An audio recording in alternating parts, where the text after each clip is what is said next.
Ang mga kwento ng pag-ibig, kwento ng buhay, at kwento ng pag-asa dito sa Barangay Love Stories. Love Stories.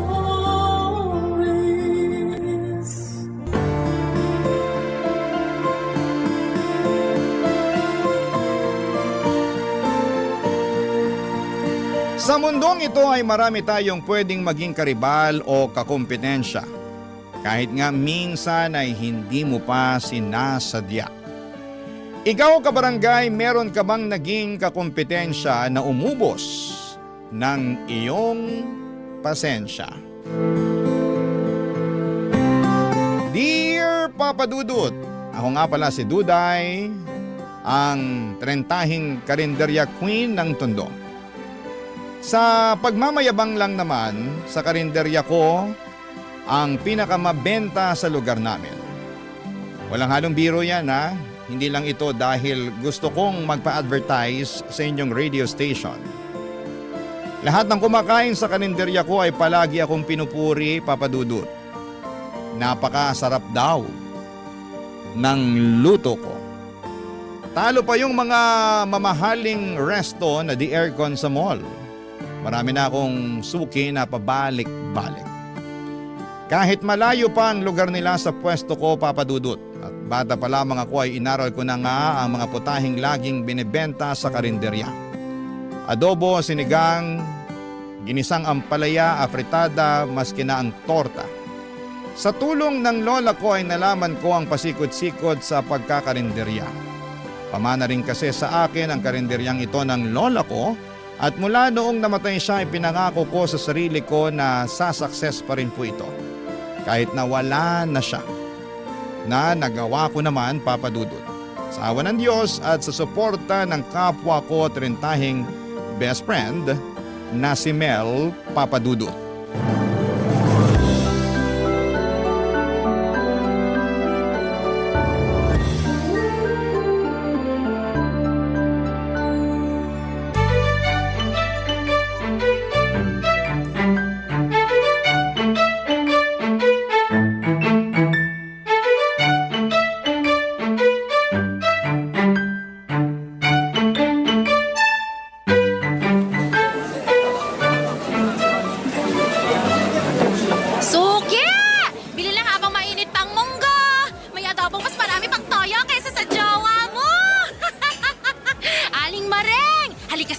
Silipin mo tong tortang talong ko, oh. Hindi mamantika, crispy pa.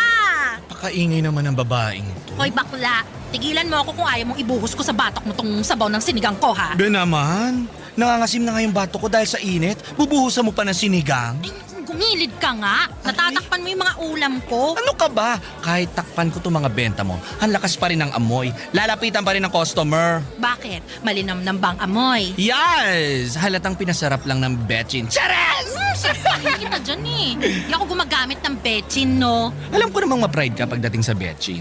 Kaya nga ako bilib sa'yo. Kasi napapasarap mo ng todo yung luto mo kahit walang betchin. Duda ka pa. Yes. Alam mo namang pinagpala ako sa galing sa pagluluto. Ganun? Minsan talaga dapat hindi ka pinupuri, no? Lumalaki ulo mo, be eh. Gusto maging down to earth, reminder lang. Ay, ayoko nga. Hindi ako magiging down to earth. At bakit ko naman gagawin yun eh? Saksakan ng sarap tong luto ko. Pang world class. Kavogue ang Fine Dining Restaurant. Ay! Oh, ayusin mo na nga yung fine dining restaurant mo. Ay, Duday! Andiyan na yung crush mo, si Randy. Ang putok na naman yung ugat sa braso. Ang laki talaga, Hoy, umayos ka nga bakla. Sa akin lang ugat niya na. Uy, ba't mo ba pinagdadamot kung pwede namang hating kapatid natin? Tigilan mo nga ako. Hating kapatid ka pang nalalaman dyan eh. Baka lamunin mo na ng buo si Randy kapag tumalikod ako. Hoy, hindi naman ako ganun. Hindi ako ganun kagutom sa braso niyang maugat. Ayos ka nga, andyan na siya. Tumimik ka na dyan. Uy, Duday! Mel! Kumusta, Randy? Kain ka ulit? Kumusta yung braso mo, Randy? Ugatin ba rin ba? Ay, hindi. Ang ibig ko sabihin, kumain ka na para hindi magutom yung mga ugat sa braso mo. Baka magalit yung mga yan. Baka biglang mga ganon. ka ba? Huwag mong pakinggan si Mel. Gutom lang yan sa braso de Mercedes. Anong gusto mong ulam, Randy? Kahit isang pritong tilapia lang tapos ano bang gulay meron ka dyan? Alam mo naman tayong mga trentahin kailangan na natin ng gulay, di ba? Ay, gusto mo ng talong? Ay, Teresa! Tsaka sabaw. Diba? Maraming sabaw, gano'n. Ayos ka lang ba, Mel? Parang kanina ka pa, ano ka ba? Pusa ka ba? Ay, ano ba naman, Randy? Kailan ba yung pusa? Nako, wag na nga kayo magtalo sa harapan ng mga ulam ko. Baka magtampo yung okra, kumulubot bigla. Okay na ba sa tilapia, Randy? Magmunggo ka na lang para pumare sa tilapia. May sahog tong chicharon tsaka tinapa. Teka, parang first class yung munggo mo Ay? Baka magkulang tong dala kong pera. Ay, hayaan mo na. Huwag mo nang bayaran tong munggo. Talaga? Oo, kasi si Mel na raw ang manlilibre sa'yo. Hoy, girl! Ba't naman ako yung ginawa mong volunteer sa Munggo? Teka, huwag mo nang pagbayarin si Mel. Ako nang bahala. Magkano ba? Ay, sige na nga, libre na ang munggo. Ito na lang tilapia at kanin ang bayaran mo. Oh, heto pa saging. Libre na rin. Yun! Wow! The best ka talaga, Duday. Libre pala Kaya yung hindi ako saging. makalingon sa ibang karinderya Alam mo, sa'yo pa lang, kontento na ako. Oh! Ayan! Ganun! Ano ba? Kababata ko si Randy at matagal ko na siyang gusto. Bata pa lamang kami ay type ko na siya papadudot. Pero parang hindi niya ako bet. Parang ang turing niya sa akin ay nakababatang kapatid. Mas matanda siya sa amin ni Mel ng 5 taon. Lagi ko nga ang Finiflames, Hope, ang mga pangalan namin. Nakakainis lang kasi puro friends ang lumalabas. Minsan ay gusto ko na tuloy magpalit ng pangalan. Madalas ko namang iparamdam kay Randy na type ko siya papadudot. Yung mga libreng ulam niya, hindi pa ba sapat yon para ma-realize niyang gusto ko siya? Soffer, manhid niya. Kala mo ay nakalaklak ng anesthesia. Kaya lang konting tiis, ganun talaga ang mga lalaki. Masyado silang nonchalant. Hindi naman ako napapagod maghintay. Hanggat wala siyang girlfriend, papadudot, aasa ako na mapapansin din niya balang araw.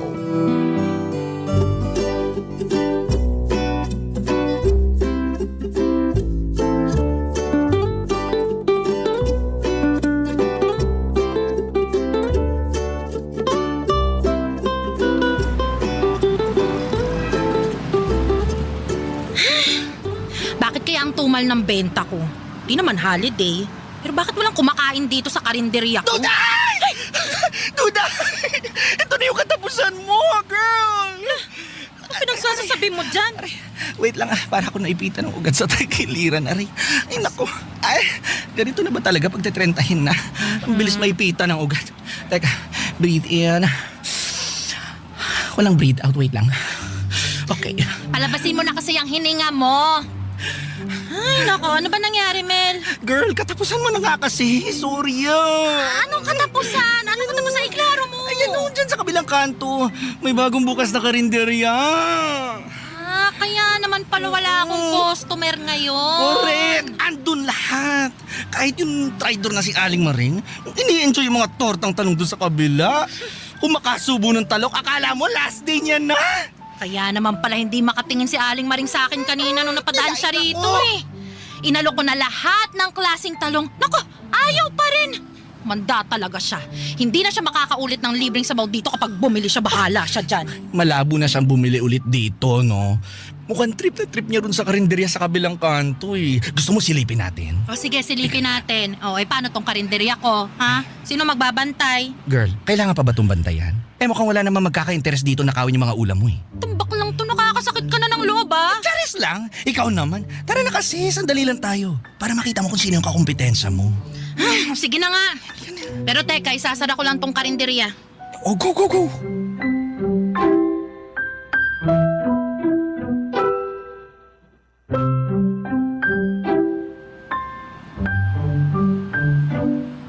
Yan ba?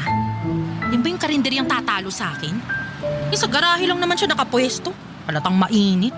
Hindi presko katulad nung sa akin. Pero te, tingnan mo. Mukhang preskong-presko ang sexing tendera. Ang nipis na spaghetti strap. Tingnan mo yung shorts.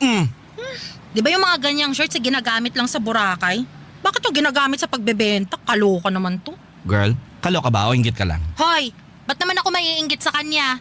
Hindi ko kailangan magpakita ng singit at kuyukot para mangingganyo ng customer. Pero sis, mukhang effective. Tingnan mo, oh.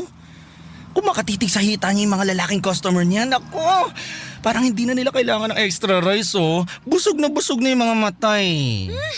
Dinadaan lang pala sa pagpapasexy ang laban. Magsasawa rin yung mga lalaking yan, no? Hindi habang buhay, mabubusog sila sa tingin. Babalik din ang mga yan sa akin. OMG! Si Randy ba yun? Siya nga! Siya nga! Traitor! Matapos kong ilibre ng ulam at saging, tapos bigla magpapatukso doon sa harot na tindera? Girl, kita mo yun? May pahawak pa sa brasong ate mo. Ay, pinasil niya yung ugat ni Randy sa braso. Kita ko yun! Akin yun! Akin yan, Kailangan nating malaman kung sinong mahaderang tindera na yan. Don't worry, I got you, sis. Lintik lang ang walang ganti. Wala siyang karapatan sa ugat ni Randy. That's mine. Anong mind atin yon? Yes, ate yan.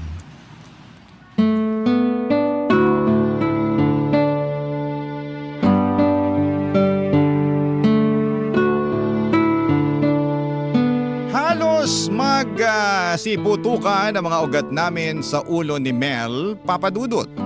Nakakairita na kinuha na nga ng babaeng ito ang mga customers ko, pati ba naman si Randy?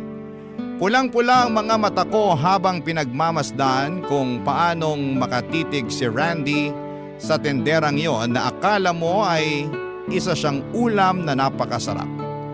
Umalis na kami kaagad ni Mel bago pa kami ma-stroke sa selos. At inalam na rin namin kung sino ba ang bagong saltang tendera na ito. Siya pala si Cindy, Papa Dudut. Kaedad lang din namin pero mas mukha lang siyang bata dahil balita namin buwan-buwan daw nagpapagluta drip siya. Sagana rin daw siya sa sunscreen dahil reseller siya ng sunscreen ng isang vlogger. Mahilig tumesting ng mga negosyo at ang naisip niyang gawing negosyo ay karinderya dahil dumarami na mga tao sa lugar namin. Marami akong napasarang karinderya dahil ako ang pinipili ng mga taga roon sa amin. Pero mula noong dumating tong si Cindy ay natakot naman ako. Paano kung karinderya ko na ang mapasara niya, Papa Dudut? Barangay Love Stories. Barangay Love Stories.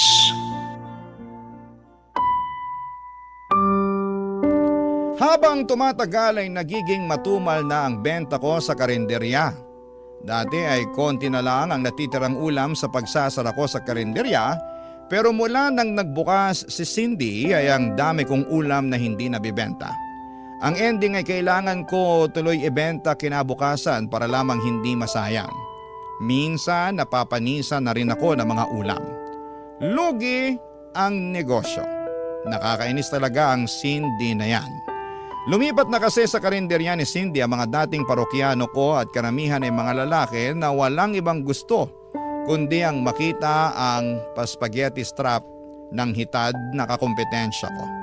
Hindi naman siya maganda. Totoo, maputi at makinis lang siya. Magkaroon lang talaga siya ng pimple sa pisngi, mawawala na ang apil niya. Sure ako doon, Papa Dudut.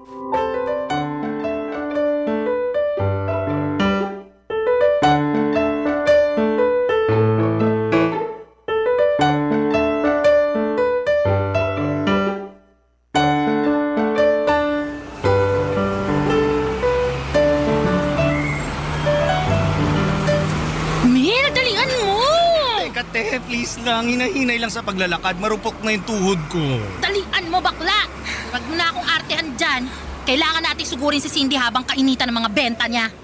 Mag-eskandalo ka talaga, sis? Ayoko ng ganyan. Ikaw na lang. Hoy, hindi ako mag-eskandalo, okay? Oh. Gusto ko lang laitin yung mga benta niya sa harapan ng mga customer niya. Ay, girl, pag-eskandalo pa rin yon. Pero low-key lang. Ginaslight pa ang pagiging eskandalosa. Ewan ko sa'yo, Duday. Masyado ka nang na-obsess dyan kay Cindy. bakit hindi mo nalang sarapan yung benta mo? Baka kailangan mo na talaga ng magical powers ng Betchin para bumalik sa'yo yung fans mo. Hindi na to madadaan sa Betchin, Mel, ha? Sobrang lala na kaya ng emotional damage sa akin. Kailangan maturuan na ng leksyon ng Cindy na yan. Wala namang ginawang masama sa'yo si Cindy. Nagkataon lang siguro na dahil bago siya yung pinapansin ngayon. Babalik din sa'yo yung customers pag naumay na sila sa mamantikang adobo ni Cindy. Miss ko na yung mga customer ko. Kaya kailangan ko na silang pabalikin sa akin. Dali na, bilisan mo! Bakit kaya hindi na lang ikaw ang mag-isang sumugod doon? Bakit kailangan kalagkarin mo pa ako rito? Eh kasi nga, kailangan ko ng backup. Basta, dapat agree ka lang ng agree kapag nilalait ko yung benta ni Cindy, ha? Ano, G? Ay naku! Kung wala lang talaga akong utang na 1.5 sa'yo, hindi ko to gagawin, girl. At buti alam mo. Oh, basta ha, ganap kong ganap.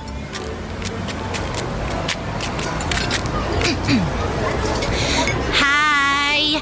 Bagong bukas tong karinderya nyo. Hello. Yes po. Kakabukas lang pero kita nyo naman. Talaga namang dinudumog at pinipilahan at siguradong hindi tinipid.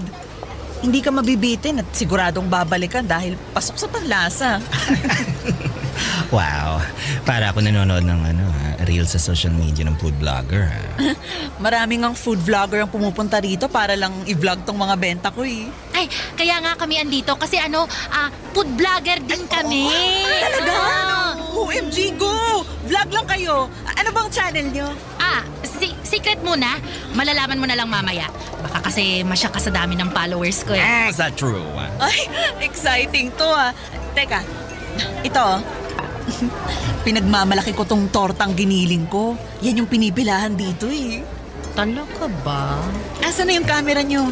Para ma-video nyo na bago pa dapuan ng langaw. Ay, hindi, kasi kailangan muna naming matikman bago na naming i-video.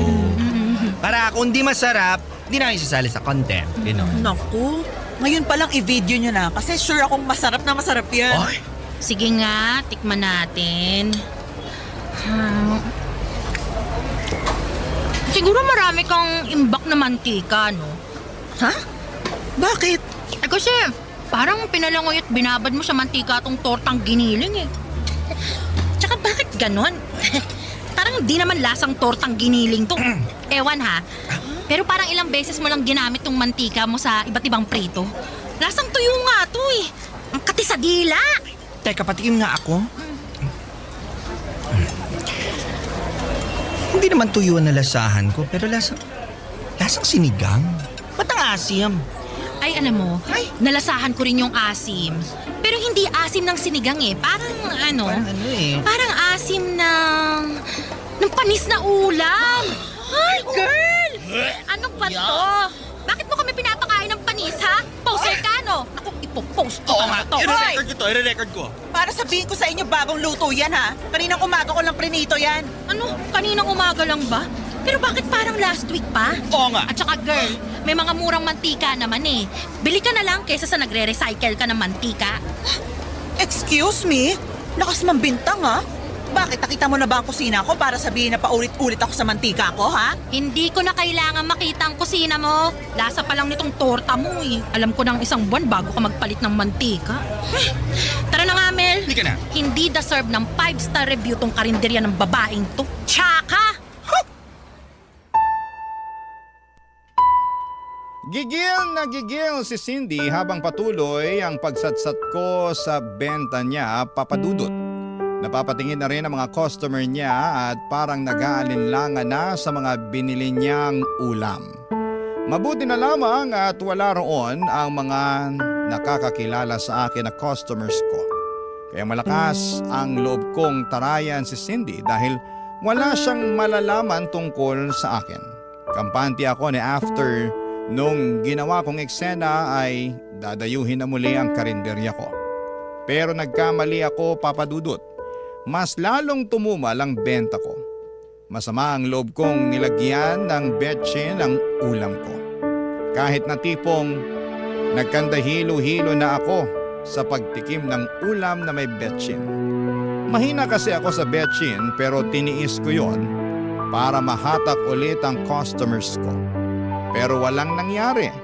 Kaya naman ginamit ko na ang pinagbabawal na technique. Nagsuot na ako ng mga damit katulad ng suot ni Cindy, Papa Dudut.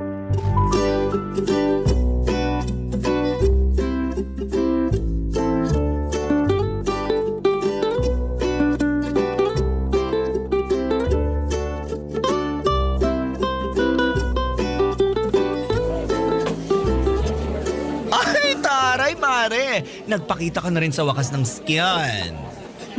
Wala tayong choice. Di na madaan sa betsin eh.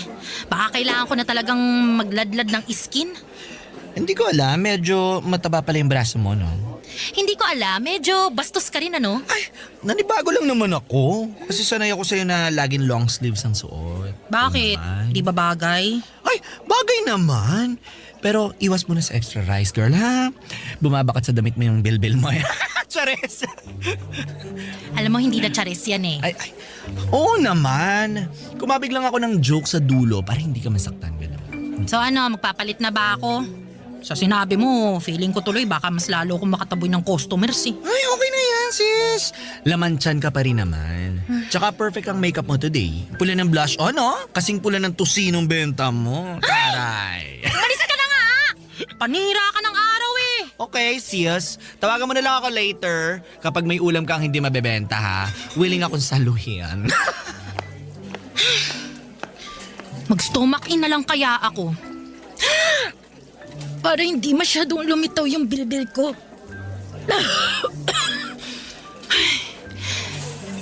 Hirap naman nun. Mag-shawl na lang kaya ako para itago yung puson ko. Ay, nakakainis! Duday! Ay, anak ka na pala ka! Duday, may kausap ka? Barandi, nakakagulat ka naman eh. Ano yan, kinakausap mo bang sarili mo? Hindi! Kukompute lang ako. Huwag kang ano dyan. Ano bang kailangan mo? Ano, syempre, bibili ako ng ulam sa'yo. Oh, bakit ngayon ka lang bibili dito, ha? Namiss kong ulam mo eh. Baka ang sabihin mo, na-miss mo yung mga libreng ulam ko. Di ka na makakalibre ngayon. Wala pa akong benta. Naku, hindi naman ako magpapalibre. Namiss ko lang talaga tong mga luto mo. Pabalot ako nung lechong paksiw tsaka itong pusit. Pati na rin yung ginisang upo, ha? Mukhang marami kang pera ngayon ah. Dati isang ulam ka lang palagi tapos ngayon 3 putahe na. Natakam lang ako bigla nung makita ko eh. Uy, teka. Naka-makeup ka ba? Ha? Napansin mo ba? Konti lang yung pinahid ko. Try lang naman. Grabe, ngayon lang din kita nakitang nagsuot ng sleeveless, ha? Tapos hapit pa. Napadaan kasi ako sa DV nung isang araw. Bumili ako ng mga bagong damit. Ano, bagay ba? Yung shorts mo rin ang iksi. Nagpapakita ka na ngayon ng legs, ha? Ano yan? Uy, ano ka ba? Kunting skin lang naman tong pinapakita ko eh. Hindi ko naman kasi pwedeng ipagdamot. Sarap ng tawa nito, sapakin kita. Oh, bakit ka ba tumatawa? Ay, wala. Ay, naalala ko lang kasi yung waitress na tinable nung tatay ko dun sa beer house dati. Alam mo, ganyan din kakapal yung makeup nun eh. Tsaka ang iksi ng suot. Tapos, tapos lumuluwa pa yung bilbil sa gilid. Mukha ba akong taga-bar? Ay, hindi. Ay, nanibago lang ako. Sorry. Duday, ipagbalot mo na nga ako ng ulam para makaalis na ako. Na-hurt ako sa sinabi ni Randy, Papa Dudut. Okay lang kung si Mel yung mangdaot ng itsura ko. Hindi ako masyadong apektado pero noong si Randy na yung gumawa, ang sakit pala. Kasi gusto ko siya. Gusto kong ma-impress siya sa pagbabago ko. Pero parang nilait niya ako at ang buong pagkatao ko nang tumawa siya ng sobrang lakas. Nakakainsulto at hindi ako makalaban sa kanya noon. Kasi pinaglalaban ko ang tampo sa puso ko. Bakit kay Cindy okay lang siya na makitang nakasuot ng makeup at hapit na hapit ang damit ng hitad na yon? Pero bakit sa akin ang laking issue? Na-insecure tuloy ako lalo sa sarili ko at mas nakaramdam din ako ng takot dahil bukod sa mga naagaw na customers ni Cindy, Abay baka maagaw na rin niya sa akin si Randy kapag tumagal pa. Barangay Love Stories. Barangay Love Stories. Mas okay na akong agawin ni Cindy or mas okay nang agawin ni Cindy ang customers ko kesa ang nag-iisang lalaking gusto ko, si Randy. Kaya naman kung nagtagumpay siya sa customers ko ay hindi niya yon magagawa kay Randy. Kaya naman binakuran ko na po si Randy habang hindi pa lumalalim ang koneksyon nilang dalawa. Hindi na ako nag-spaghetti strap at mixing shorts. Pero natuto na rin po akong mag-ayos base sa bagay na damit sa akin. Panay na rin ang daan ko sa palengke kung saan ay nagkakargador itong si Randy. Lagi akong may dalang ulam para sa kanya. Alam kong kahinaan niya ang pagkain. Kaya yon ang uunahin kong ilagay sa harapan niya. Isang gabi maaga akong nagsarado ng karinderya para iabot ang gabihan ni Randy.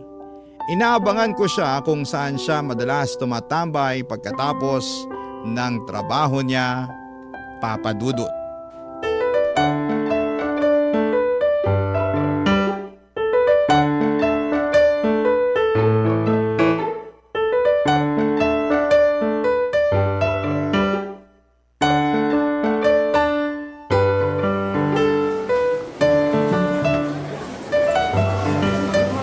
Girl, kanina pa tayo naghihintay dito ah. Nagsisebo na yung bibigay mong tapa kay Randy. Wait lang kasi. Parating na rin yun. Biyernes yun kaya maraming pinabuhat sa kanya na gulay.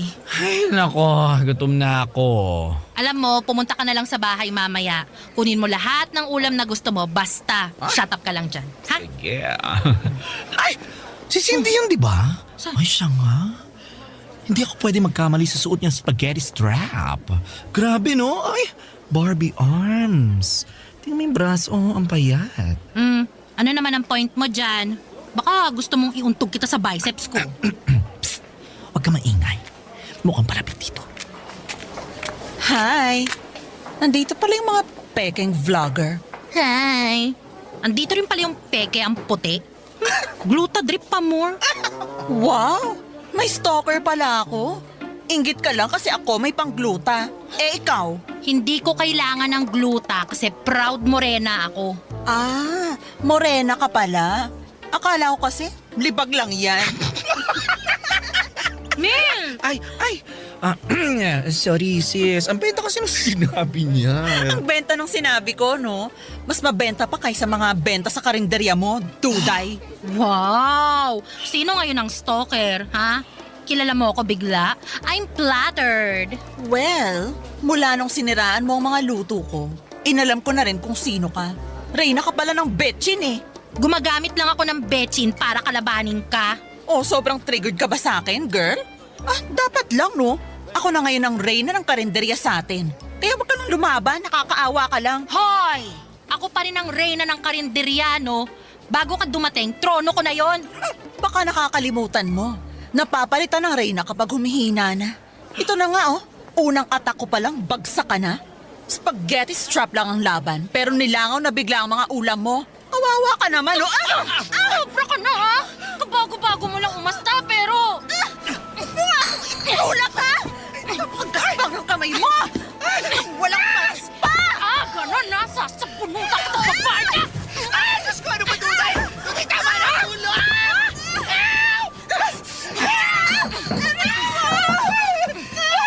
Tunay! Tama na! Walang titigil sa pamilya!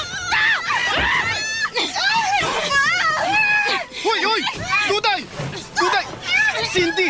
Ano ba nangyayari, ha? Randy, huwag kang humarang dyan! Hindi, tama na! Nakita mong pumutok na tong labi ni Cindy, oh. Ayos ka lang ba, Cindy? Hindi. Super sakit. Dito, oh, sa lips. Aray! Dito, sa lips. Di ka naman ganyan kanina. Plastic! Malandi! Hindi ka Mel, talaga dito! ilayo mo na nga si Duday. Baka magkasakitan pa sila lalo, eh. Halika na, Duday! Awat na! Minurog mo na kayong uso, oh. Halika na! Pasalamat kasi hindi may umawat sa akin ngayon, ha? Makikita mo sa susunod. Makikita mo! Napaiyak na lamang ako hindi dahil sa sakit na natamo ko sa pagsabunot ni Cindy sa akin, kundi dahil mas kinampihan siya ni Randy. Siya pa itong unang hinablot ni Randy para protektahan sa akin. Hindi ba dapat ako? Ako yung dihado eh. Ako ang kababata niya. Ako ang matagal na niyang kakilala. Ako yung totoong nagmamahal sa kanya. Mula noon ay natauhan na ako, Papa Dudut. Ayoko nang mahalin si Randy, hindi naman niya masusuklian yon. Nakakasama lang ng loob dahil sa dinami-rami ng taong pwedeng makuha ni Cindy. Kay Randy pa siya nagwagi talaga. Sinubukan ko mag-move on at nag-focus ako sa pagluluto. Inaral ko ng mabuti ang pag-improve ng pagkain ko kahit walang betchin. Kahit na hindi pa ako nakasuot ng hapit na damit. Nag-work naman, Papa Dudut. Unti-unting bumalik ang mga customers ko at balita ko ay humina na rin ang karinderya ni Cindy, pero wala na akong pakialam noon. Ang focus ko ay sarili ko.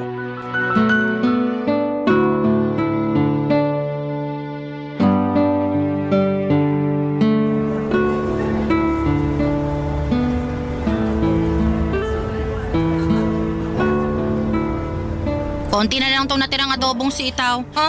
Iuwi mo na, Mel. Wala na bang afritadang manok dyan?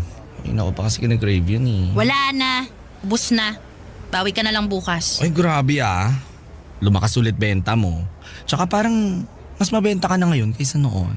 Ganun talaga kapag nakafocus ka sa sarili mo. Eme. Ay, pakilagay mo nga muna tong kanin sa ref. Tsaka pakicheck mo na rin kung meron pang graham cake sa freezer. Kainin natin mamaya. Ay, bet ko yan! Wait.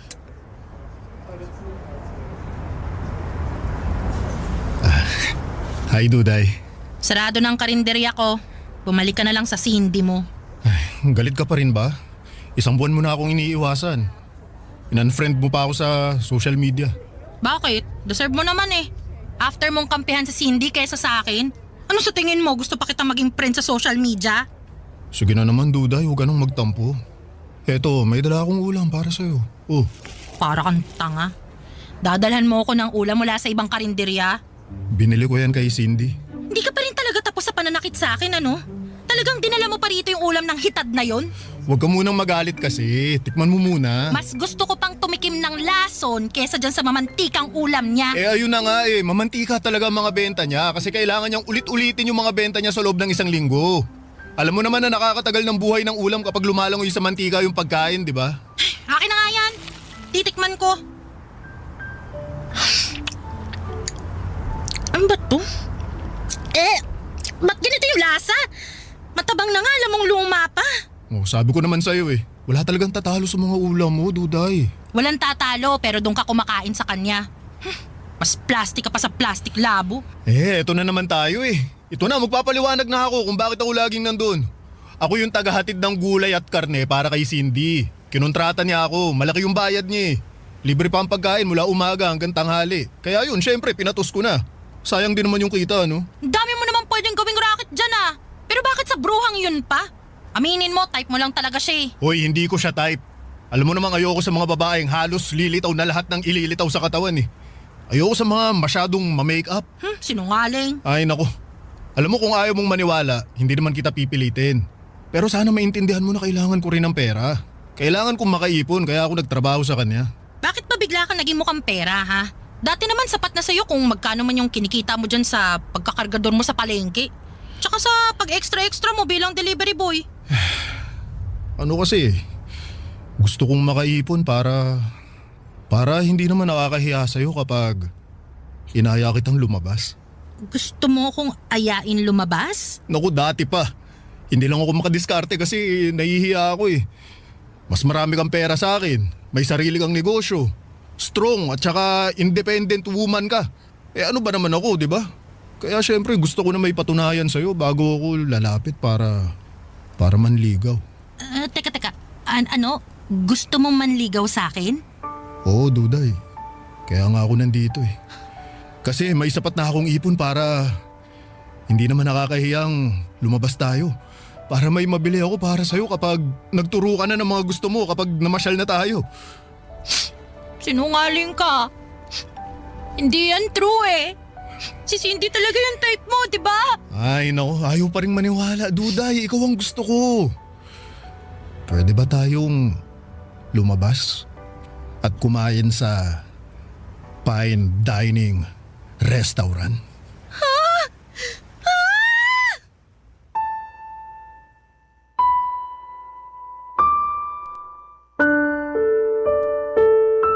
Kinilig ako sa wakas ay umamin na rin si Randy. Natagalan man bago siya umamin pero napakasaya ko. Perfect ang pagdating niya. Kung kailan nag-let go na ako sa kanya ay saka naman siya lumapit. Kung kailan nag-focus ako sa sarili ko ay saka naman siya nag-focus sa akin. Nakakatuwa lang talaga, Papa Dudut, mula noon ay naging happy na ako. Sa career ko sa karinderya at sa love life ko. Nabalitaan kong nagsarado na rin ang karinderya ni Cindy. Napansin na rin ng mga tao na nakakaumay ang mga benta niyang mamantika. Sa akin na pumupunta ang mga customers niya. Hindi pa rin kami nagkakaayos na dalawa pero napatawad ko na po siya. At sana'y napatawad na rin niya ako.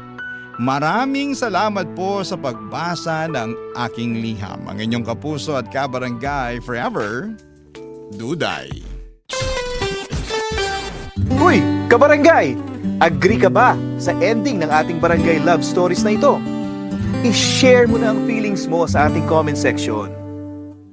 Ang mga kwento ng pag-ibig, kwento ng buhay at kwento ng pag-asa dito sa Barangay Love Stories.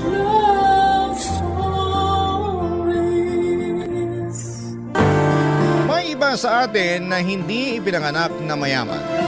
At may iba din sa atin na ikinakahiya ito. Ikaw, kabarangay, kinakahiya mo ba ang estado mo sa buhay? Dear Papa Dudut, magandang araw po sa inyong lahat, lalo na sa mga nakikinig ngayon. Ako po si Melissa at yung unang beses po na narinig ko yung tungkol sa Barangay LS ay mula sa mga kaklase ko na palagi nakikinig sa inyo tuwing lunch break. Kaya mula noon ay naging parte na rin po kayo ng araw-araw kong pakikinig at inspirasyon. Sa totoo lang po, Papa Dudut, ay medyo nag-aalinlangan akong ibahagi ang kwento ko sa inyo. Dahil aminin ko na hindi ako naging perpektong anak at may mga panahon na naging sutil din ako. Pero nararamdaman ko na kailangan ko na itong ilabas para kahit papaano ay maibsan ko ang bigat na matagal ko nang dinadala sa puso ko. Hindi po ako lumaki sa isang pamilyang mayaman.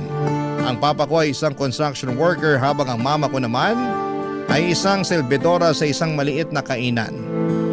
Habang lumalaki ako ay aaminin ko po na may mga pagkakataon na naiinggit ako sa mga kaibigan ko na may mga bagong cellphone, laptop at iba pang mga gamit na bago.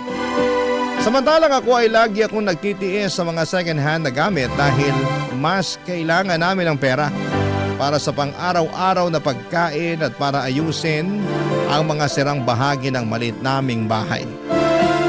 Pero kahit na ganoon ay nagpapasalamat pa rin ako kasi nakikita ko naman nagagawin nila mama at papa ang lahat para magkaroon ako ng magandang kinabukasan. Laging sinasabi nila mama at papa na ang pinakamahalaga ay ang makapagtapos ako ng pag-aaral dahil naniniwala silang iyon ang susi para maiahon ko ang pamilya namin mula sa kahirapan. At sa akin naman ay okay lang po yun kasi nakikita ko kung gaano sila nagsusumikap para sa kinabukasan ko. At mas lalo kong napatunayan ang kanilang pagmamahal nang matanggap si Mama bilang selbidora sa isang cafeteria ng isa sa mga pinakamagandang paaralan dito sa Pilipinas. Ang maganda pa dyan, dahil may employees discount si Mama, ginamit niya ito para mapag-aral ako mismo sa eskwelahan na yon.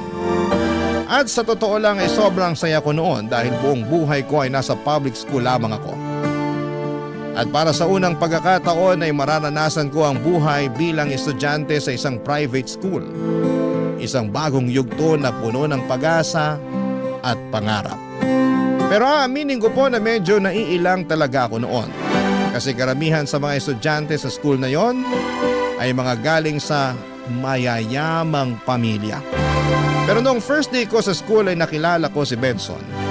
Isang kaklase na naging dahilan para gumaan ang pakiramdam ko at maibsan ang kaba at pag-aalinlangan ko, Papa Dudut.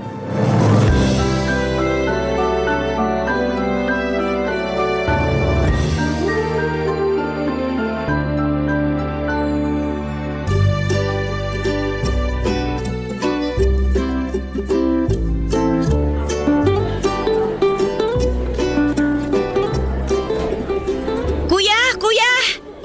Ah, bakit? Nawawala ako eh. Hindi ko mahanap yung classroom ko. Alam mo ba kung saan tong classroom na to? Ito oh. Sandali, patingin nga ulit. Ah, okay, tamang-tama. Magkaklase pala tayo. Ay, salamat naman. Mapapadali na rin ang buhay ko. Kanina pa ako kasi nahihilo eh. Lika, sumama ka sa akin. Papunta na rin naman ako sa classroom natin eh. Ay, tamang-tama. Sige. Nga pala ako si Benson. Hello, ako naman si Melissa. Transferi ka dito, no? Ngayon lang kasi kita nakita eh. Ah, oo. May 1 oras pa tayo bago magsimula yung klase. Gusto mo tambay muna tayo sa cafeteria? Ha? Ayoko doon. Bakit naman? Eh, di ba maraming tao doon? Ayoko kasi ng maingay eh. Ayos, may mga upuan pala dito. Dito na lang muna tayo. Okay, ikaw bahala. Sige, dito muna tayo. Siya nga pala, Benson. Matagal ka na bang nag-aaral dito? Oo, dito na ako nag-aaral simula elementary. Wow, siguro mayaman ang pamilya nito. Ano yan? Ah, ang sabi ko mabuti naman kung ganon. Ikaw ba? Saan school ka galing? Galing din ako sa private school na malapit sa house namin. Pero pinilit ko talaga yung mommy and daddy ko na ilipat ako dito kasi feeling ko mas magkakaroon ako ng magandang job opportunities in the future kung dito ako makakapagtapos. Mismo! Yan din yung dahilan kung bakit ako dito gusto makapagtapos ng mga magulang ko. Ay, nga pala. Tanong ko lang ha, ano palang work ng parents mo? Ha? Ba't mo naman naitanong yan? Wala lang, curious lang. Bakit? Masama ba magtanong? Ito naman, hindi. Ang totoo niyan, walang work yung mommy at daddy ko. Ha? Unemployed, ganon? Hindi na nila kailangan maging employed kasi may small business kami. Ah, anong business? Maliit lang na restaurant sa QC. Wow! Uy, punta naman tayo sa restaurant nyo minsan. Sure. Pero hindi muna sa ngayon kasi under renovation pa yung resto namin. Next month pa kami magbubukas ulit. Anyway, maiba ko. Ano nga palang work ng parents mo? Bali yung dad ko, executive chef siya, tapos yung mom ko, housewife. Executive. Okay, I see. Nice. Alam mo, ang gaan mong kasama. Pwede bang friends na tayo simula ngayon? Malit na bagay. Siyempre naman walang problema yan. Ay, nga pala, pahingi ako ng number mo. Sige. Wait lang, kunin ko lang yung phone ko sa backpack ko. Saan ba yun? Ah, ito. Wow! Yan ba yung bagong labas na model? Ah, talagang napansin mo ah. Oo, ito nga yung latest. Pero regalo lang sa akin to ng dad ko. Anyway, anong number mo? Sige, ako na magta-type. Sige, ikaw na mag-type.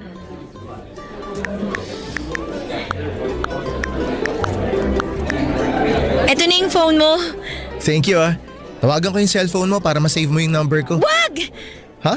Bakit? Hindi ko kasi dala yung cellphone ko kasi nasira kasi yung phone ko eh. Oo, tama, nasira. Tapos kaka-pre-order ko lang ng bagong phone. Tapos hindi pa dumadating. Pero don't worry. Eto papel tsaka ballpen. Isulat mo na lang yung number mo dyan para ma-save ko kagad yung number mo kapag dumating na yung in-order kong phone. Sige. Isusulat ko na lang number ko dito sa papel. Oh, eto. Yan. Thank you. Halika na. Pasok na tayo sa classroom. Hindi ko na po mabilang kung ilang beses akong nagsinungaling kay Benson noong araw na yon. Kung ano-ano na lamang talaga ang sinabi ko. Lahat para lang maitago ang katotohanan at para hindi siya magduda o mahalata na galing ako sa isang mahirap na pamilya. Sinabi ko na may negosyo sina mama at papa at sinabi ko rin na nasira lamang ang cellphone ko. Kahit ang totoo ay luma na ang cellphone ko at halos hindi na gumagana yung speaker. Nahihiya po talaga ako kasi pakiramdam ko ay hindi ako bagay sa mundong ginagalawan ni Benson at ng mga kaklase ko. Pero mas lalo akong ninervyos nang nagyaya si Benson na kumain sa cafeteria. Alam ko po kasi na doon nagtatrabaho si mama at kapag nakita niya ako roon ay siguradong babatiin niya ako. At malalaman ni Benson at ng iba ko pang kaklase na anak lamang ako ng isang empleyado sa cafeteria. Noon pa man ay may takot na akong baka ma-judge nila ako o baka tingnan nila ako ng mababa dahil lamang sa estado ng pamilya ko sa buhay. Kaya kahit alam kong mali ay ginawa ko ang lahat para maitago ang katotohanan. Alam ko pong may mga makakarinig ng kwento kong ito na maiinis o hindi makakaintindi pero sana'y maunawaan ninyo ako na lumaki akong laging nasa gilid, laging naiiba at ngayon lamang ako nakapasok sa ganitong klase ng mundo.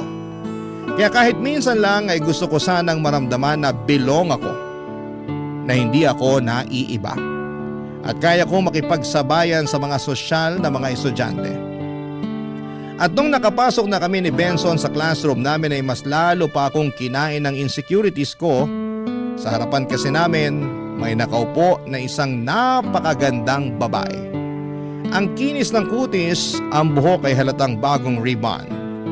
Ang gamit niyang cellphone ay pareho sa cellphone ni Benson at kitang kita talaga na talagang mayaman siya. Mamahalin ng bag, ang sapatos at pati na rin ang relo. Habang tinitingnan ko siya ay parang lalo akong nanliliit sa sarili ko. Lalo kong nafe-feel na hindi ako kabilang sa mundo nila. Hindi ko napigilan ang sarili ko at nagtanong na ako kay Benson kung sino yung babae na nasa harapan namin, Papa Dudut.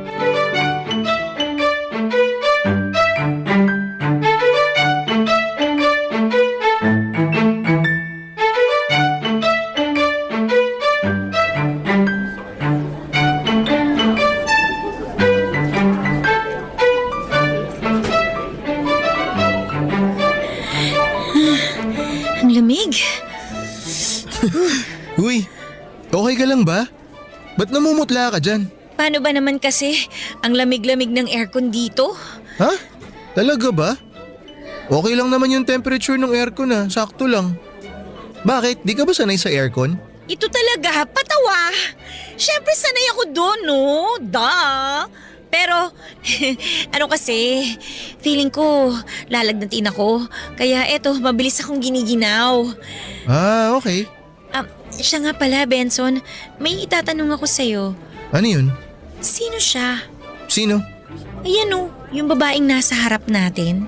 Ah, si Avery ba? Oo, ang ganda niya, no? Okay lang. Oh, bakit parang hindi ka naman sang-ayon sa sinabi ko? Talaga maganda naman siya. Di kami close niyan eh. Bakit naman? May ugali kasi yan. Paano mo naman nasabi? Sakit sa ulo ng teachers yan dito. Grades niyan, puro pasangawa. Ah, ganun ba? Ba't mo naman biglang natanong si Avery? Teka, huwag mo sabihin sa akin na iinggit ka sa kanya. Ito naman, nagagandahan lang ako sa kanya, yun lang yun. Kasi kung naiinggit ka sa kanya, sinasabi ko na sa'yo. Hindi ka dapat mainggit. Eto atin-atin lang to, huwag ka maingay Sige, ano ba kasi yun? Yang si Avery, mata pobre yan. Alam mo ikaw, kalalaki mong tao, pero chismoso ka. Hindi ko ugali ang manira ng kapwa Talagang mata pobre lang yan. Kasi may isang beses, narinig ko yan sa hallway kausap yung mama niya. Totoo ba? Anong sabi niya sa mama niya? Pinipilit niya yung mama niya na paalisin yung maid nila kasi amoy pulubi daw. Seryoso ba? Oo, kaya di ko kinakausap yan Well, pwera na lang kung may group activity na kasama siya. Pero bukod dun, hindi ko pinapansin yan.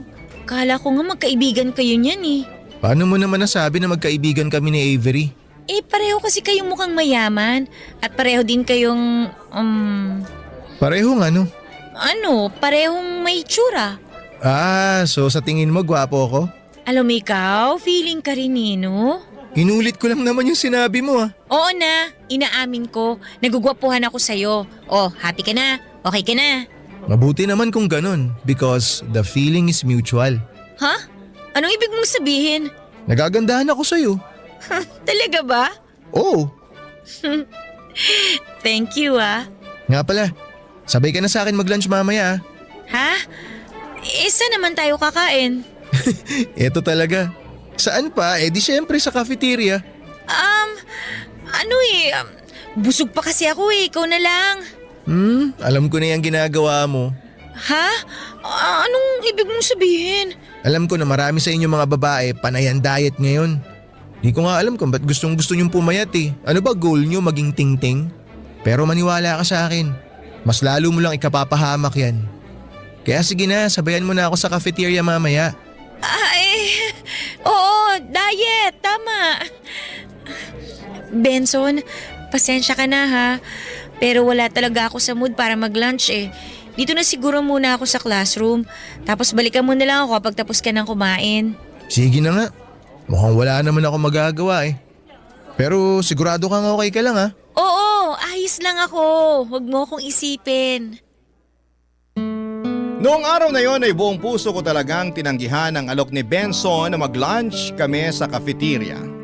Hindi dahil ayokong makasama siya kundi dahil sa takot. Takot na baka makita niya si Mama roon at malaman ang katotohanan tungkol sa akin. Kaya para makaiwas ay nagsimula na ako magbaon ng pagkain sa pang-araw-araw.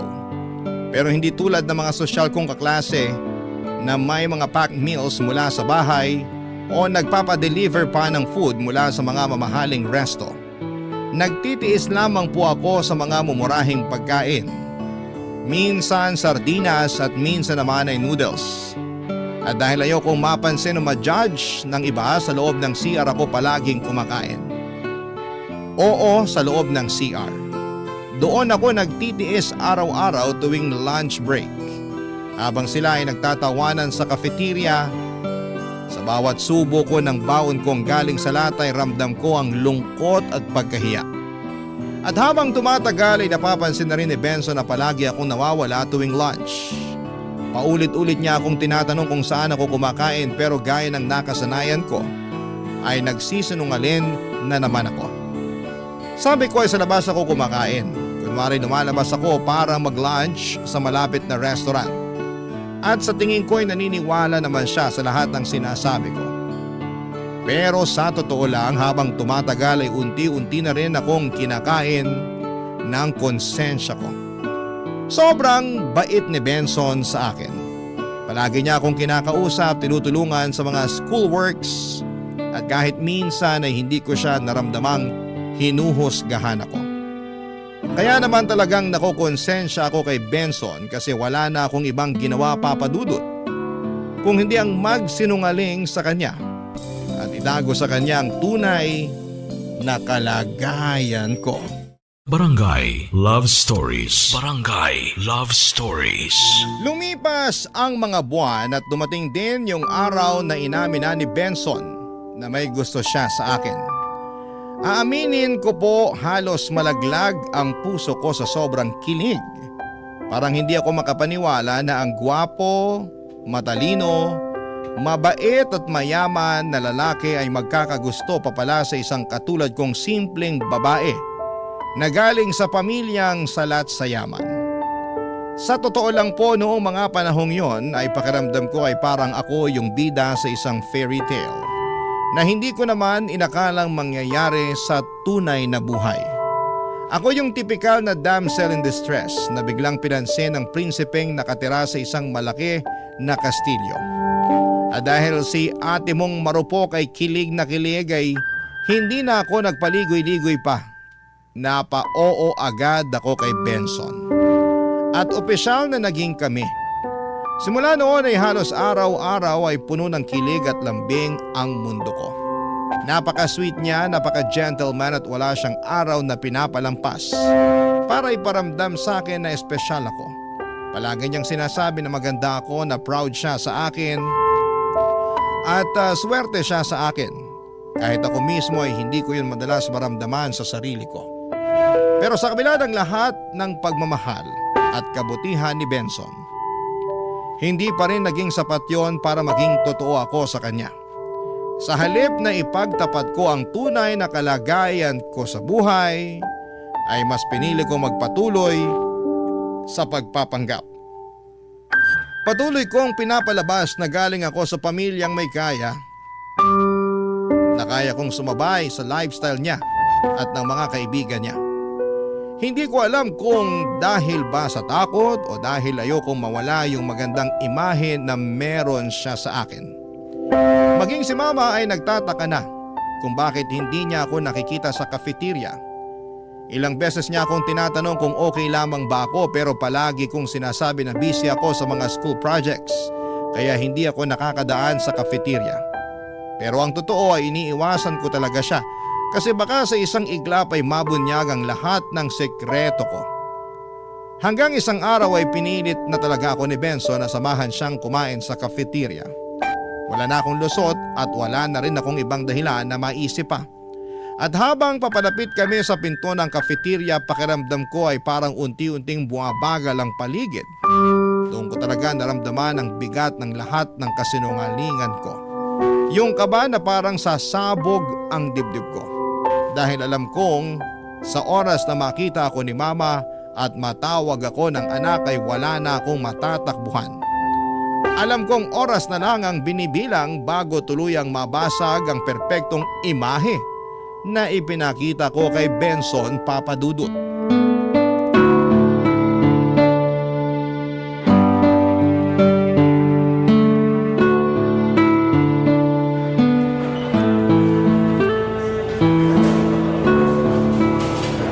Uy, Melissa. Ayos ka lang? Ba't pinagpapawisan ka?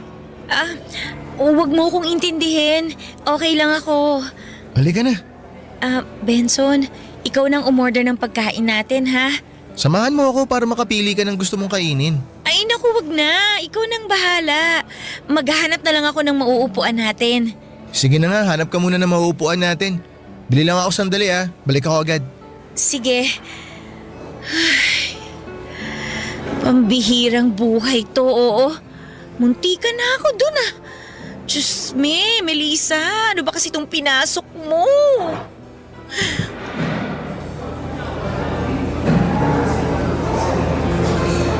Melissa, sandwich na lang yung binili ko para mabilis. Ano ba yan? Bakit ka nakayuko? Ano kasi, inuubo ako Ganun ba?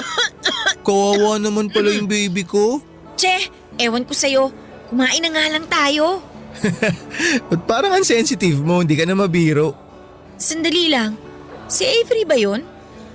Wow! Bakit ka napawaw? Ang social ng lunch niya. Palagi ko yan nakikita sa mga pinapanood ko sa internet. Yung sushi ba yung tinutukoy mo? Oo, yun! Alam mo, eto tatapatin na kita. Tsaka sana magsabi ka sa akin ng totoo. Uulitin ko yung tanong ko nung first day of classes. Naiinggit ka ba kay Avery? Ito talaga? Paano mo naman nasabi yan? Grabe ka.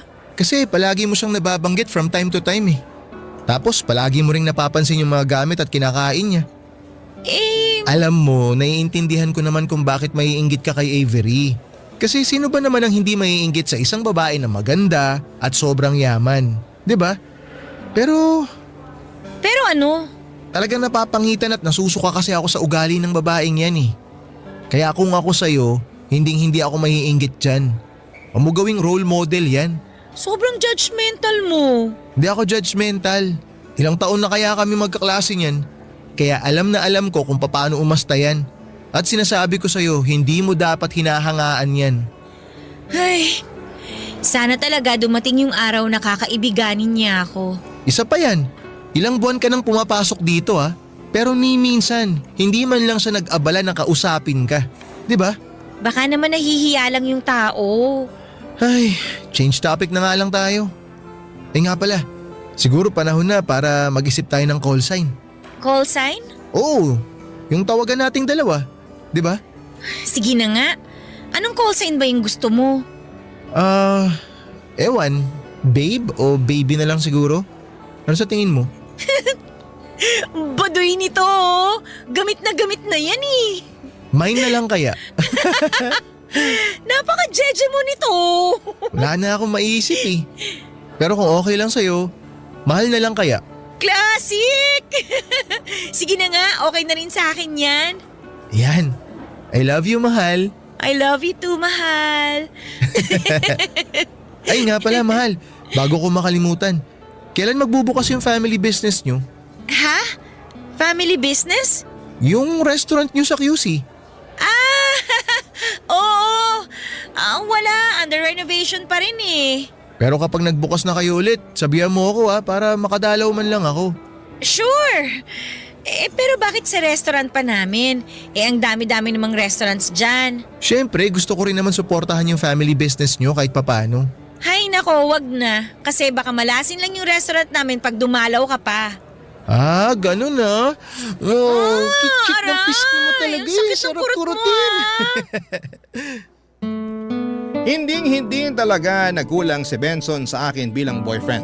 Lahat ng meron siya, oras, pagmamahal, atensyon ay ibinibigay niya sa akin ng buong buo. Pero sa kabila noon ay patuloy pa rin akong nagpapanggap na mayaman. Pilit na tinatago ang totoo kong pagkatao. Maingat ako sa bawat kilos at sa bawat kwento para lamang walang makahalata. Pero isang araw ay naging kagroup ko si Avery para sa isang school project. Tahimik lamang siya at parang laging may sariling mundo. Pero noong nagkaroon kami ng chance na mag-usap ng mas matagal, doon ko nalaman na pareho pala kami ng hilig sa K-pop. Kaya mula noon ay naging malapit na kami na magkaibigan at madalas na rin akong sumasama sa kanya. Napansin ko rin na parang nagsiselos na si Benson sa friendship naming dalawa. Ramdam ko yon sa mga titig niya tuwing nakikita niya kami ni Avery na magkasama. At minsan ay nasasabi na rin niya sa akin na parang nag-iiba na raw ako. Mas nagiging maarte, mas conscious sa sarili at mas iba na raw akong kumilos kumpara dati. Hindi ko rin maitatanggi na may mga ugali si Avery na parang kusa kong na-adapt.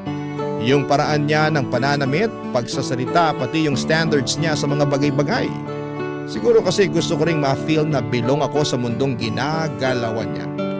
Yung mundo na may kaya, ng mga sosyal, at ng mga mukhang walang problema sa buhay. At dahil doon ay hindi ko namamalaya na unti-unti ko na palang nakakalimutan kung sino talaga ako.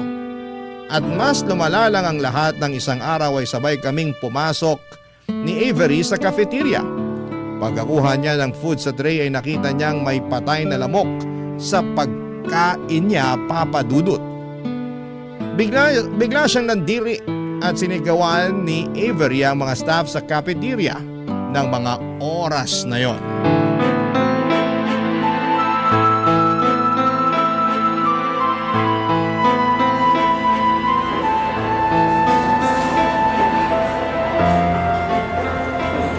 Mahal, pigilan mo nga yung kaibigan mo. Nakakahiya na yung ginagawa niya, oh. Para siyang bata na nagtatantrums. Hayaan mo na nga lang si Avery.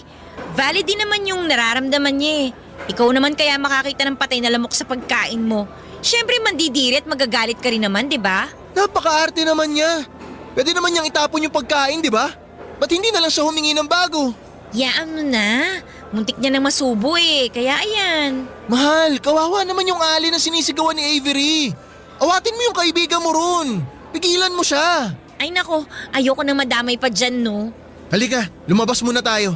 Meron tayong dapat pag-usapan. Sige. Bakit? Ano ba yun? Tatapatin na kita, ah. Gusto ko na iwasan mo na yan si Avery. Bakit naman? Ba't ko naman iiwasan yung tao? Wala naman siyang ginagawang masama sa akin ah. Sawang-sawa na kasi ako sa kayabangan ng babaeng yun. Tsaka unti-unti ko na rin napapansin, ha. Nahahawaan ka na ng kagaspangan ng ugali niya. Grabe ka naman kung makapagsalita. Misunderstood lang yung tao. Hindi siya mahilig makipaghalubilo sa ibang tao eh. Kaya ayan, ang tingin tuloy ng marami sa kanya, suplada. Kung di naman suplada, snabera. Misunderstood? Anong misunderstood dun? Hindi mo ba nakita kanina kung paano niya pagsalitaan yung alis sa cafeteria? Grabe, ang lakas ng tama niya. Kung makasigaw siya dun sa alley, akala mo siya yung bumubuhay dun sa matanda. Kapal ng mukha niya. Alam mo, lahat tayo may ugali naman eh. May kanya-kanyang tama lang naman. Kaya imbis na manguhusga ka dyan, intindihin mo rin naman kung saan siya nanggagaling. Kasi hindi naman magwawala yan kung wala siyang pinanggalingan. Basta, hindi ko na nagugustuhan yung inaasta ng kaibigan mo. Sumusobra na siya. Kaya please lang, iwasan mo na yan si Avery. Sandali lang. Ba't pakiramdam ko parang kinokontrol mo ko? Hindi kita kinokontrol. Hindi ganun yun. Hindi mo ba nakikita na bad influence siya sa'yo? Doon ako nanggagaling. Kasi ako nakikita ko na nahahawa ka na sa kanya. Kaya sana naman wag mong masamain yung concern ko sa'yo. Hoy Benson, pakikisamahan ko kung sino ang gusto kong pakisamahan, okay? At wala kang karapatan na diktahan ako kung sino ang gusto kong maging kaibigan. Boyfriend lang kita, no? Pero hindi mo ako pagmamay-ari. Ganun na ba talaga ang tingin mo sa akin? Oo, ang kulit mo eh. Ay, may tatanong ako sa'yo at sana magsabi ka rin sa akin ng totoo. Ano yun? Napapansin ko kasi na para bang diring-diri ka kay Avery tuwing pinag-uusapan natin siya. Umamin ka nga, may namagitan ba sa inyo noon? Wala. Yung ayaw ko sa lahat ay yung pinagsisinungalingan ako. Ilang beses mo nang siniraan si Avery sa akin at alam kong hindi mo gagawin yon kung wala kang pinaguhugutan. Ay, oo na, amin na ako. Oo, may namagitan sa amin ni Avery noon. Ex-girlfriend ko siya. Kung ganon, bakit hindi mo kaagad sinabi sa akin? Hindi naman na kasi mahalaga yun eh. Matagal na kaming tapos. Pero kung sinabi mo lang yun na mas maaga sa akin, edi sana umpisa pa lang hindi na ako nagtaka kung bakit tutol na tutol ka na makipagkaibigan ako sa kanya. Sorry na. Tinago mo sa akin na may namagitan sa inyo ni Avery. Para sabihin ko lang sa'yo, yung ayaw ko sa lahat, yung pinagsisinungalingan ako at pinagtataguan ako ng mga sikreto. Pasensya ka na talaga, mahal. Inaamin ko naman ang kasalanan ko kung bakit di ko agad sinabi sa'yo. Pero pangako, simula sa araw na to wala nang secrets. Sasabihin ko na lahat-lahat. Talaga ba? Pangako. Mabuti naman kung ganon. Siya nga pala, bakit kayo naghiwalay ni Avery? Nalaman ko kasi na niloloko niya ako eh. Ha? Paano niloko? Nakita ko yung messenger niya. Meron siyang kinakausap na ibang lalaki. Simula nun, nakipaghiwalay na ako sa kanya. Pero ni minsan hindi siya humingi sa akin ng sorry. Ah, kaya naman pala. Kaya naman pala ano? Kaya naman pala parang ganun-ganun na lang yung galit mo sa kanya. Mas naiintindihan ko na ngayon kung bakit palagi mo siyang sinisiraan sa akin. Ha? Hindi ako galit sa kanya. At hindi ko rin siya sinisiraan sa'yo. Ang akin lang naman, alam ko yung totoong ugali ng babaeng yun. At ayoko matulad ka sa kanya. Benson, hindi na ako bata. Alam ko rin ginagawa ko at wala ka rin karapatan na pagbawalan ako. Kaya please lang, kung ayaw mo na magkasira tayo, wag na wag mo akong kokontrolin kasi yun yung ayaw ko sa lahat eh. Yung pakiramdam na parang minamaanduhan ako. Mahal naman. Ayoko na makipagtalo sa'yo, okay? Sige na, pupunta muna ako ng CR. Maiwan na muna kita dyan. Aaminin ko po sa inyo na sobrang nakonsensya ako noong nakita kong pinagsalitaan ng masama ni Avery ang mama ko sa harapan ng maraming tao sa cafeteria. At ang mas masakit pa roon nang nakausap ko si Benson tungkol sa nangyari, mas siya pa ang nagpakita ng pag-aalala at awa sa mama ko. Na para bang mas siya pa ang anak kesa sa akin. Pero kahit na ganoon ay pinili ko pa ring manahimik at magpanggap. Kasi iniisip ko na kapag nalaman ng lahat na yung selbidora ang pinahiya ni Avery ay ang mama ko, ay baka pandirihan nila ako o baliwalain. At yon ang pinakaayaw kong maramdaman. Pagkatapos ng usapan namin ni Benson ay nagkaroon na ng distansya sa pagitan namin. Hindi ko muna siya kinausap kasi aaminin kong naiirita ako kapag pakiramdam ko ay kinokontrol ako. Ayoko yung dinidiktahan ako kung sino ang dapat kong iwasan o kaibiganin. Kaya naman noong paulit-ulit niyang sinasabi na iwasan ko si Avery ay mas lalo lamang akong napipikon. At habang lumilipas ang mga araw, mas naging madalas na ang pagsasama namin ni Avery. Mas nakikilala ko siya at aaminin ko rin na mas lalo ko siyang hinahangaan dahil maganda at mayaman siya. Pero habang tumitibay ang samahan namin ni Avery ay unti-unti rin naman na napapalayo ang damdamin ko kay Benson. Napapansin ko rin na hindi na niya ako nilalambing at hindi na rin siya masyadong nag-i-effort sa akin. Aaminin ko na sobra ako nasasaktan noong unti-unti kong nararamdaman na lumalayo na ang loob sa akin ni Benson, pero wala akong ibang nagawa kundi ang tanggapin yon. At habang mas dumadalas ang oras ko kay Avery, mas nararamdaman ko ring lumalamig na ang relasyon namin ni Benson. Para bang pareho naming nararamdaman na may nagbago na. Pero pareho rin kaming walang lakas ng loob na aminin ito ng direkta sa bawat isa ng mga panahong yon. Barangay Love Stories. Barangay Love Stories. Papadudod, syempre dumating din ang araw na pareho kaming napagod ni Benson sa matagal naming pag-iiwasan. Kaya nag-usap kami ng tapat at prangka. Dito namin ibinahagi sa isa't isa ang tunay naming nararamdaman at kung bakit unti-unti nang lumalamig ang relasyon namin. Sinabi ni Benson na pakiramdam niya ay binabastos ko siya tuwing kasama ko si Avery. Ang sabi niya na si Avery ang unang babae na nanloko at nanakit sa kanya. Kaya nahihirapan siyang makita akong napapalapit sa kanya. Dagdag pa niya habang tumatagal ay parang nagiging katulad na daw ako ni Avery.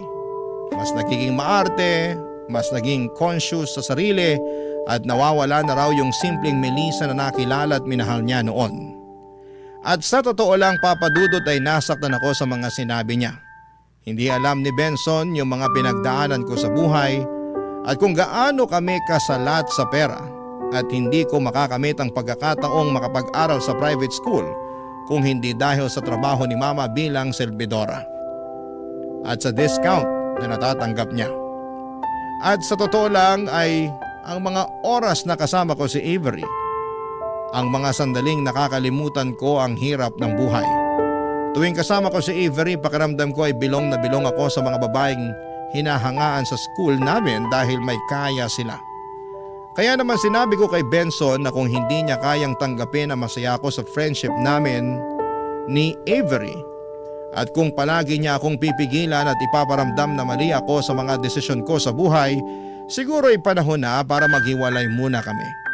Hindi dahil wala na akong pagmamahal sa kanya kundi dahil baka magkaiba lang talaga kami ng pananaw sa buhay.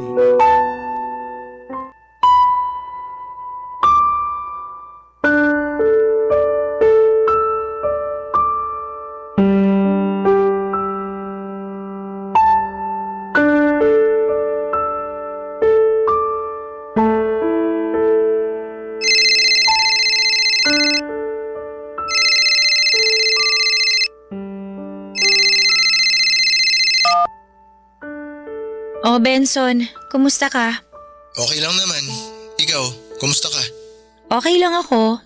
Medyo matagal na rin mula nung huli tayo nagkausap na maayos. Kaya nga eh. Bakit ka ba napatawag? Pakiramdam ko nung huli tayo nag-usap, parehong mainit mga ulo natin.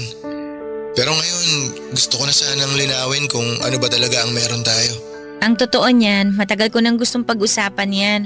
Kasi habang tumatagal, palabo na ng palabo tong relasyon natin eh. Yun na nga eh. Benson, aaminin ko na hanggang ngayon, mahal na mahal kita. Aaminin ko rin sa'yo na mahal pa rin kita, Melissa. Pero, sa tingin ko, panahon na para magkanya-kanya tayo. Sandali lang. Hinihiwalayan mo na ba ako? Ayoko sanang gawin to pero pinapalaya na kita. Teka, tinawagan kita kasi gusto ko sanang ayusin tong relasyon natin. Pero bakit ganun? Bakit parang pakiramdam ko ayaw mo nang bigyan tayo ng second chance? I'm sorry, pero kasi Sige na, sabihin mo na sa akin. Ano ba talagang dahilan kung bakit sumusuko ka na? siguro mas mabuti kung tsaka na lang muna natin pag-usapan to. Anong tsaka na lang tayo mag-uusap? Nandito na to eh. Kaya sige na, sabihin mo na sa akin yung totoo. Pasensya ka na pero nasasakal na kasi ako sa'yo eh. Nasasakal ako sa'yo tuwing pinagsasabihan mo ko kung ano yung dapat at hindi ko dapat gawin. Pero hindi mo man lang ba naiisip o napapansin Na lahat ng mga sinasabi ko sa'yo para din naman sa ikabubuti mo. At ano naman yung ikakabuti ko? Yung lumayo sa mga taong gusto ko na maging kaibigan dahil lang ayaw mo sa kanila? Sobrang unfair naman yata nun. Masyado ka manipulative at controlling. Pero napakapangit ng ugali ng taong yun. Nung taong gusto mong maging kaibigan. Hindi mo ba naiintindihan yun? Hindi mo ba talaga napapansin na habang tumatagal, mas lalo kang nahahawa sa kagaspangan ng ugali niya? Sinasabi mo lang yan kasi minsan mo na siyang naging ex. Hindi ganun yun. Sinasabi ko to kasi alam ko mismo kung anong klaseng tao siya. At nakita mo naman, di ba? Kung paano niya itrato yung mga tao mas mababa sa kanya. Hindi siya mabuting kaibigan. Hindi siya mabuting tao. Maniwala ka sa akin, Melissa. Malabo nang magbago yung babaeng yun. Tungkol pa rin ba to sa nangyari dun sa cafeteria? Kasalanan din naman kasi nung tatanga-tanga serbidora yun eh. Dapat chinecheck nila na maigi yung mga pagkain bago nila iserve sa mga student. Kung ako yung nasa kalagayan ni Avery nung araw na yon, malamang sa malamang gagawin ko din yung ginawa niya. Ang totoo niyan, dapat hindi na sila nag-hire ng mga matatandang serbidora eh. Actually, kung sa akin nangyari yung nangyari kay Avery, malamang ipapakain ko sa hampas lupang serbidora na yon yung lamok. Naririnig mo ba yung sinasabi mo? Ayan, yan mismo ang dahilan kung bakit ayoko na maging kaibigan mo yung si Avery. Hindi ka naman ganyan dati. Hindi ganyan ang pagkakakilala ko sa'yo. Dahil siguro hindi mo naman talaga ako kilala. Wala ka namang ibang ginawa kundi husgahan at questionin ang bawat galaw ko eh. Sinabi ko na to kanina at sasabihin ko ulit sa'yo. Nakakasakal ka na. Kaya ayoko na. Pagod na ako. Utang na loob, Benson, tigilan mo na ako. Kung lagi mong mamasamain yung concern ko sa'yo, sige. Siguro nga panahon na para tapusin na natin to. Yun nga, tapusin na natin to. Salamat na lang sa lahat. Alam mo, hindi ko ginusto na umabot tayo sa ganito. Ang gusto ko lang naman bumalik yung dating Melissa. Yung Melissa na simple, yung Melissa na hindi nang hihingi ng validation galing sa ibang tao. Ha? Ano ba pinagsasabi mo dyan? Akala mo ba hindi ko napapansin na unti-unti mo nang kinokopya bawat kilos ni Avery? Para kang uhaw na uhaw sa approval at atensyon niya. Ano bang nakita mo sa babaeng yun? Ba't idol na idol mo yun? Mabuti sana kung good influence yung tao eh. Pero hindi naman. Mas naiintindihan ko na ngayon kung bakit kayo naghiwalay ni Avery. Ano sinasabi mo? Siguro katulad ko, nasasakal na din siya sa'yo kasi ang dami mong drama sa buhay. Daig mo pa ang babae sa kakadada mo dyan. Bago mo kami husgahan, tingnan mo kaya muna yung sarili mo sa salamin kasi hindi ka rin naman perpekto, Benson. Sige na, ibababa ko na to. Ayaw na kitang kausap. Ayoko na magkasamaan pa tayo ng loob. Bahala ka sa buhay mo. Maghanap ka ng ibang babae na kokontrolin mo. At yun na nga papadudo, tuluyan na kaming naghiwalay ni Benson pagkatapos ng tawag na yon. Sa totoo lang ay masakit siya sa simula pero habang tumatagal ay na-realize ko na siguro ay may mga relasyon talagang kahit na anong pilit ay hindi talaga magtatagal. May mga magjowa talaga na kahit mahal ang isa't isa, hindi magkakaintindihan dahil magkaiba ng pananaw nila sa buhay. At naisip ko rin na ayokong tumulad sa mga babaeng iniiwan ng mga kaibigan nila para lamang sa lalaki. Kaya naman pinili kong maging mabuting kaibigan para kay Avery. Kasi sa dami ng tao sa mundo ay madali lang humanap ng boyfriend. Pero ang tunay na kaibigan, yung totoo at totoo rin sa iyo ay madalang lang yon. At noong mga panahon na yon ay si Avery ang akala kong kaibigan ko. Pero paglipas ng ilang linggo ay napansin kong parang may mali na. Unti-unti ay para na akong sinasakal sa pakikisama kay Avery. Sa una ay okay lang. Iniisip ko na baka ganun lang talaga siya o baka nasanay lang siya na palaging may tumutulong sa kanya pero dumating sa punto na parang hindi na ako ang kaibigan niya kundi alalay na niya. Ako nang taga-bitbit ng bag niya, tagahawak ng mga libro niya at ang pinaka walang hiya sa lahat. Pati assignments and projects niya ay inaasa na niya sa akin na parang responsibilidad ko yon. Hindi na siya humihingi ng tulong kundi inuutos na niya. Hanggang sa dumating yung araw na napagtanto ko na hindi na ito pagkakaibigan at ginagamit lamang ako ni Avery. Nung una ay tinitiis ko ang lahat kasi iniisip ko na baka stress lang si Avery O baka sanay lang siyang may tumutulong sa kanya kasi lumaki siya sa marangyang pamilya. Pero habang tumatagal ay napapansin ko na hindi na ako kaibigan sa paningin niya. At parang ginawa na niya akong personal assistant. At sa mga oras na yon ay bigla ko naalala lahat ng mga sinabi ni Benson. Lahat ng mga babala niya, lahat ng concern niya. Doon ko lang lubos na naintindihan at kahit ayaw kong aminin, siya din pala ang tama sa huli. Kaya naman makalipas ang ilang araw ay nilakasan ko ang loob ko at naisipan ko na baka sakaling hindi pa huli ang lahat. Baka pwede pa kaming mag-usap ni Benson at kung papala rin ay baka pwede pa kaming magkabalikan. At noong nakasalubong ko si Benson sa hallway ng school namin, hindi na ako nagdalawang isip na lapitan at kausapin siya kaagad, Papa Dudut.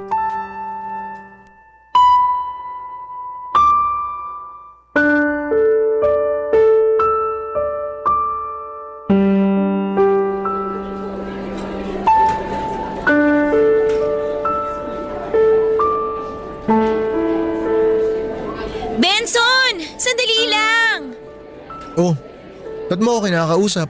Di ba sabi mo nasasakal ka na sa akin? Please naman oh, huwag ka na magtampo. Kinakausap na nga kita ng maayos eh. Pagkatapos kitang tawagan nung last time, ilang linggo mo akong hindi kinibo. Parang awa mo na, kalimutan mo na yun. Andito ako para kausapin ka ng maayos. O bakit gusto mo akong kausapin? Ano kailangan mo? Bilisan mo na, may tatapusin pa akong project pagdating ko sa bahay. Narealize ko na tama yung lahat ng sinabi mo tungkol kay Avery, na hanggang ngayon, hindi pa rin siya nagbabago. Hindi pala kaibigan ang hanap niya, kundi isang tao na magiging sunod-sunuran sa kanya. I'm sorry kung hindi ako kagad nakinig sa'yo. Dapat sa simula pa lang naniwala na ako sa'yo. Kasi kung tutuusin, mas una kayo nagkakilala at naging girlfriend mo pa siya. Wala nang kwenta ang realization mo. Matagal mo nang tinapos kung ano yung meron tayo. Ganyan na ba talaga katigas ang puso mo? Humihingi na nga ako ng tawad sa'yo oh. Inaamin ko na ako na tong nagkamali at nagpakatanga para lang matanggap ni Avery. Melissa, diretsuhin mo na nga ako. Ano ba talagang gusto mo mangyari? Hindi pa ba obvious? Gusto ko magkabalikan tayo. Hanggang ngayon hindi pa rin nawawala yung pagmamahal ko sa'yo. At sigurado ako na ganun din ang nararamdaman mo para sa akin. Pasensya ka na pero malabo na yan. Ha? Bakit naman nagkakaganyan ka? Hindi ka naman ganyan dati ah. Noon nga, ikaw pa tong atat na ayusin yung relasyon natin eh. Atat na atat ako noon. Pero marami kasi ako na-realize ngayon. At buo na yung desisyon ko na iwan ka. Alam mo, hindi kita maintindihan, Benson. I'm sorry kung napapaiyak ako ngayon.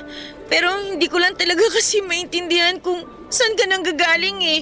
Ba't ba bigla ka na lang nanlamig sa akin? Saka na lang natin to pag-usapan. Kailangan ko na talagang umuwi. Hindi ka aalis. Dito ka lang. Dito ka lang hanggang sa malaman ko kung bakit ka nagkakaganyan. Maniwala ka sa akin, Melissa. Kapag sinagot ko yan, hindi mo magugustuhan yung maririnig mo. Wala akong pakialam. Magsalita ka. Inaamin ko na nga na nagkamali ako kay Avery, di ba? Inaamin ko na all along, ikaw tong tama at dapat matagal ko na siyang nilayuan. Sana naman wag mo akong pagkaitan ng second chance. Kasi lahat naman tayo nagkakamali eh. Hindi naman ako nagkakaganito dahil sa pagkakaibigan nyo ni Avery. Eh kung gano'n naman pala, ano yung dahilan? Sabihin mo na sa akin para at least malaman ko naman kung saan ka nang gagaling. Hindi ako manghuhula, Benson. Kaya utang na loob naman, magsalita ka. Kasi alam ko na yung totoo, Melissa. Ha? Anong totoo? Alam ko na yung alis sa cafeteria, nanay mo yun. Paano mo nalaman yan? Isang beses nakita ko siyang umiiyak. Nilapitan ko siya para kumustahin. Sabi ko baka mapagaan ko yung loob niya. Bigla na lang niyang inamin sa akin. Napapaluha daw siya tuwing naiisip niya na kahit minsan hindi man lang siya kinumusta ng anak niya dito sa campus. Tapos nung tinanong ko kung anong pangalan ng anak niya, alam mo kung ano sabi niya? Melissa. Melissa daw ang pangalan ng anak niya. Ona! Inaamin ko na hindi mayaman yung pamilya ko. Ngayon na alam mo na yung totoo. Wala nang point para itago ko pa sa iyo yung katotohanan. Nagpapanggap lang ako na mayaman para mag-fit in ako sa mga kaklase natin. Pero sana wag mo naman akong husgahan dahil lang sa estado ng buhay namin. Yan ang wag na wag mong gagawin, Melissa. Anong ibig mong sabihin? Wag mo akong babaliktarin. Wag na wag mong babaliktarin ang kwento. Hindi kita hinuhusgahan at lalong hindi ako nandidiri dahil mahirap kayo. Huwag kang magsinungaling, Melissa. Hinuhusgahan at pinandidirian kita kasi hindi ko lubos akalain na magagawa mo yon sa sarili mong nanay. Narinig ko na dati kung paano mo siya pagsalitaan. Ano nga ulit yung sabi mo? Na ipapakain mo sa kanya yung lamok? Benson, I'm sorry. Hindi naman kasi ako ganong klase ng tao eh. Talagang nakaramdam lang ako ng peer pressure kasi pakiramdam ko hindi ako belong dito eh.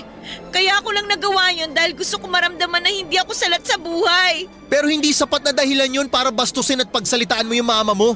Ako mahal na mahal ko mom ko. At hindi ko magagawa sa kanya yung ginagawa mo sa mama mo. Madali lang para sa'yo na sabihin yan kasi mayaman kayo. Lumaki ka sa marangyang pamilya kaya kahit kailan, hindi mo maiintindihan kung saan ako nanggagaling. Hindi sapat na dahilan yung kahirapan, Melissa. Para walang hiyain mo yung mama mo ng ganun. At maniwala ka man o hindi ko magagawang bastusin ng mom ko kahit malugmok kami sa hirap. I'm sorry. Please, patawarin mo na ako. Alam mo mismo sa sarili mo na wala akong kasalanan. Nakasalanan ni Avery kung bakit ako nagkakaganito. Nagmamakawa ako sa'yo.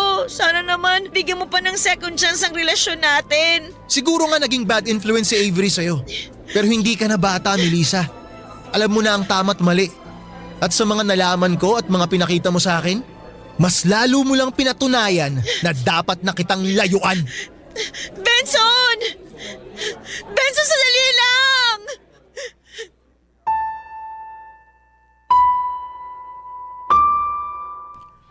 Sobrang nagulantang at nadurog ang puso ko ng araw na yon. Hindi ko mapigilan ang luha ko at pakiramdam ko ay parang binagsakan ako ng bagyo at kidlat sa iisang iglap. Hindi ko inakalang malalaman ni Benson ang buong katotohanan tungkol sa tunay na kalagayan ko. At siguro ay kung naging totoo lamang ako sa simula, kung hindi ako nagpanggap at hindi ako nagpadala sa pressure na makisabay sa mga mayayaman naming kaklase, baka iba ang naging ending ng kwento namin. Pero wala na akong magagawa at nangyari na ang lahat. At ang tanging magagawa ko na lamang ngayon ay tanggapin na hanggang doon na lamang talaga ang relasyon namin ni Benson. Ngayon ay single na ako at patuloy pa rin nag-aaral. Sa dami ng mga nangyari ay natutunan ko na hindi mo kailangang magbago para lamang matanggap ka ng ibang tao. Hindi mo kailangang magkunwari para lamang maramdaman mong belong ka. Kasi ang mga totoong tao ay tatanggapin ka maging sino ka man. Habang sinusulat ko po ito ay mas lalo kong nararamdaman ang konsensya at guilt sa mga kung paano ko trinato ang mama ko noon. Kaya unti-unti tinanggap ko na rin ang tunay kong pinagmulan. Natutunan kong mahalin ang sitwasyon ko sa buhay at hindi ito ikahiya. At higit sa lahat ay natutunan kong pahalagahan ng mama ko dahil kahit na hindi kami mayaman ay siya ang dahilan kung bakit nakatungtong ako sa isang private school. At dahil sa kanya kahit papaano ay naaabot ko ang mga pangarap ko na noon ay pinapangarap ko lamang. Para kay mama, mahal na mahal kita at humihingi ako ng tawad sa lahat ng panahong ikinahiya ko po kayo. Ngayon ko lang talaga na-realize kung gaano ka kabuting ina at kung gaano ako kapalad na kayo ang naging mama ko. At para naman kay Benson, aaminin ko na mahal pa rin kita. At kung sakaling naririnig mo man ito, sana'y mabigyan mo pa ako ng isang pagkakataon. Ngayon ay masasabi ko nang mas kilala ko na ang sarili ko at handa na akong maging totoo sa sarili ko at sa mga taong nasa paligid ko.